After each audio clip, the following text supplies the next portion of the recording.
Liliana, buenas tardes, ¿cómo estás? Muy bien, muchas gracias. Liliana, ¿qué se entiende por proceso por posconflicto, perdón? Digamos que, como su palabra lo dice, es lo que va a suceder después de un conflicto, en este caso el conflicto armado colombiano, en el que llevamos 60 años.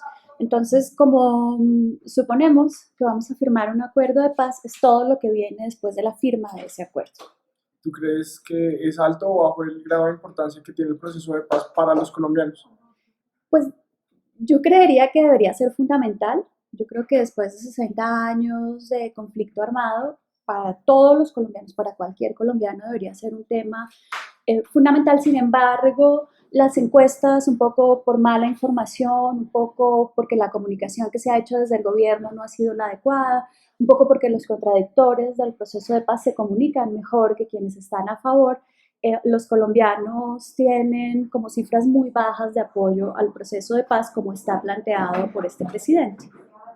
Ok, y esta, digamos, la favorabilidad negativa solo obedece como a la mala propaganda del gobierno, como tú decías anteriormente, o a qué otros factores. Pues yo creo que hay infinidad de factores. Digamos que un factor importante es el de la comunicación. Creo que el gobierno no ha construido una comunicación que nos permita a los colombianos soñar con una Colombia en paz. Tiene que ver también con mucha desinformación, tiene que ver con medios de comunicación militantes, digamos los noticieros de televisión, que son con los que la mayoría de las personas se informan en este país, quienes se quieren informar además, que son como el 20%, hacen periodismo militante. Eso quiere decir, están en contra del proceso de paz, muchos de ellos, y esa es la información que reciben las personas. El hecho de que no tengamos cultura política también ayuda.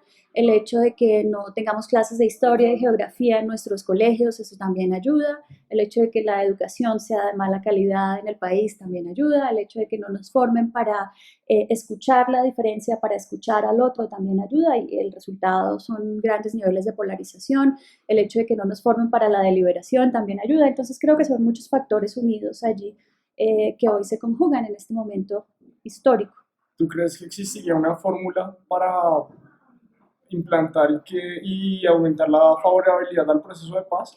Digamos que en el mundo, en los países donde se ha llegado a acuerdos de paz, la favorabilidad frente al acuerdo y frente al gobierno siempre es muy baja. Y luego, cuando ya hay acuerdo y se empiezan a ver los cambios, pues van subiendo. Y para ver esos cambios nos vamos a demorar mucho, porque luego de un proceso de paz, lo que ha sucedido históricamente en otros países es que apenas se firma el acuerdo, el nivel de violencia sube, digamos, hay más muertos.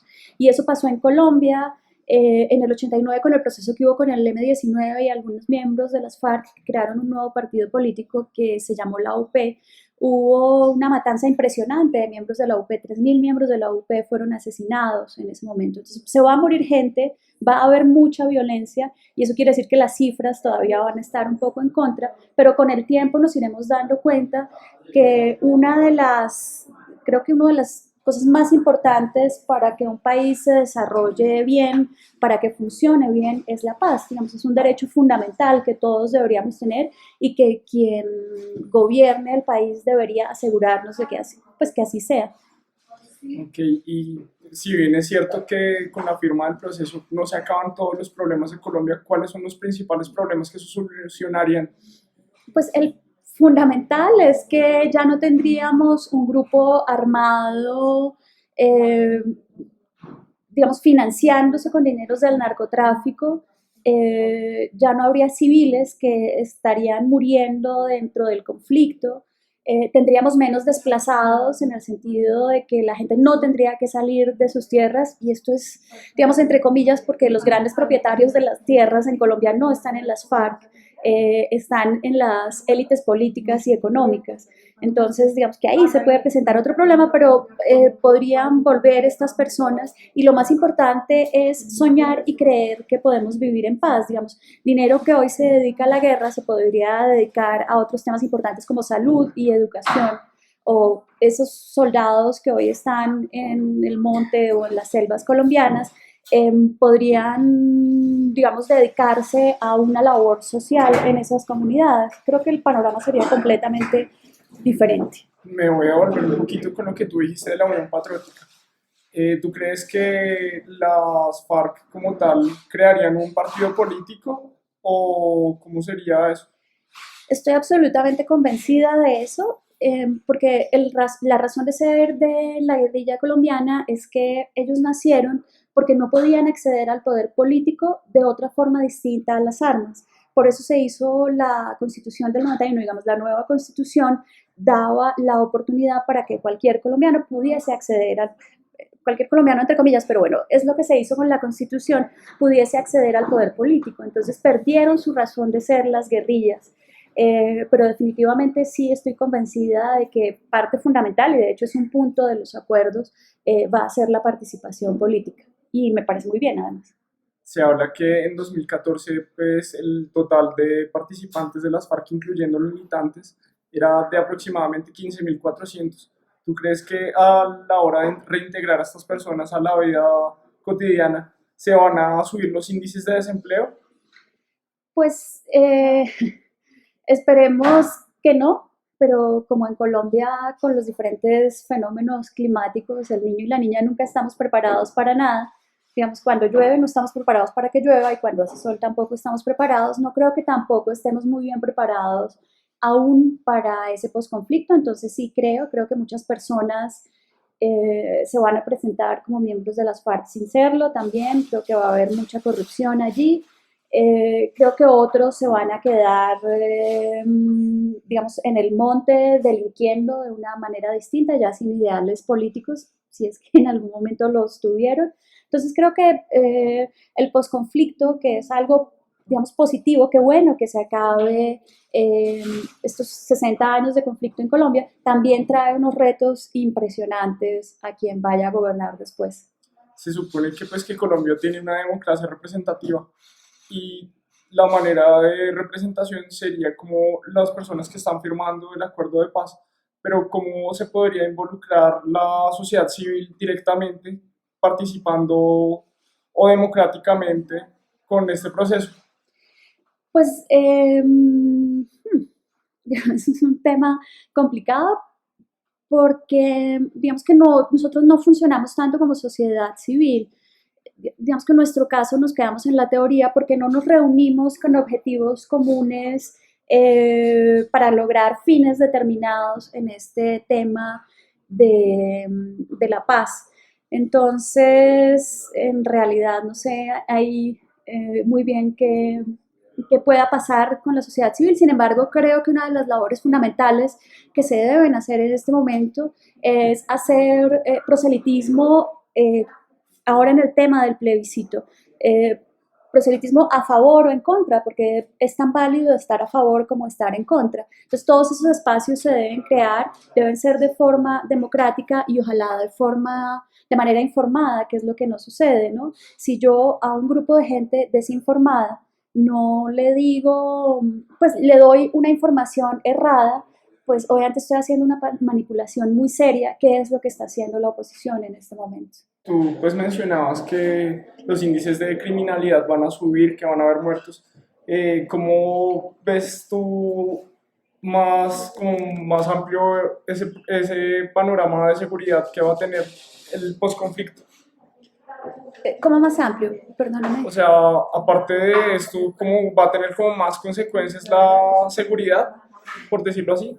Sí, digamos que la seguridad va a seguir siendo un tema importante, pero importante distinto, porque hoy el tema de la seguridad se refiere a que el país se está defendiendo todo el tiempo de un grupo armado que está al margen de la ley, digamos, atacando al Estado para lograr ciertas cosas.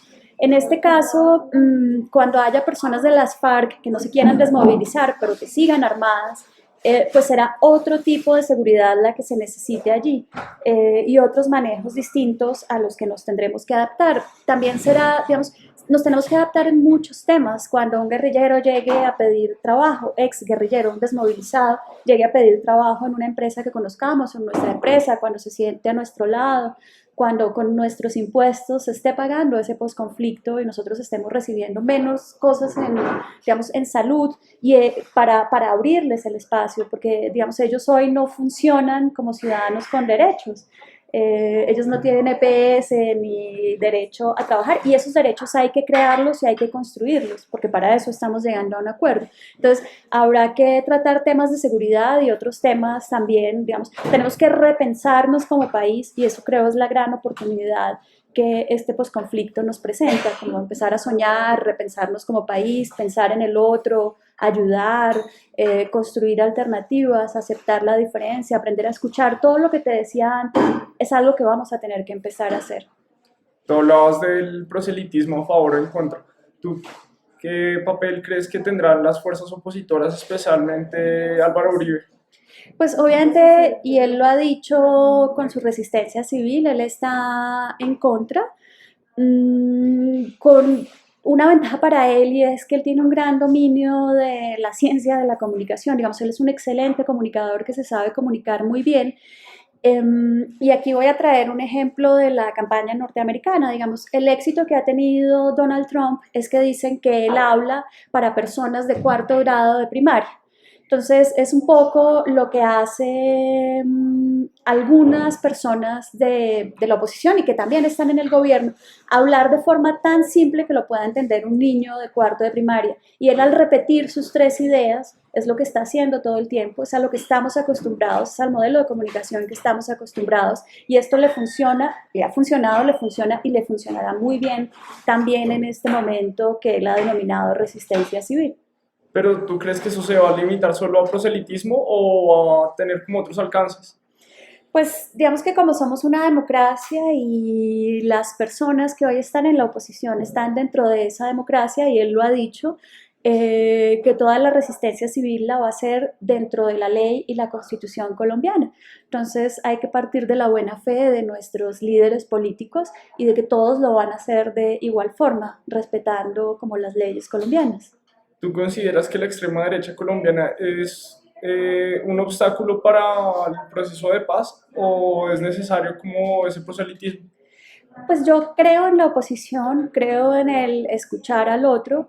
Lo que pasa es que, como te decía antes, en Colombia tenemos un problema y es que no estamos ni informados ni formados en temas políticos. Entonces es cuando se hace riesgoso que alguien tenga como este monopolio de la información y lo haga también en comunicación a la hora de desinformar.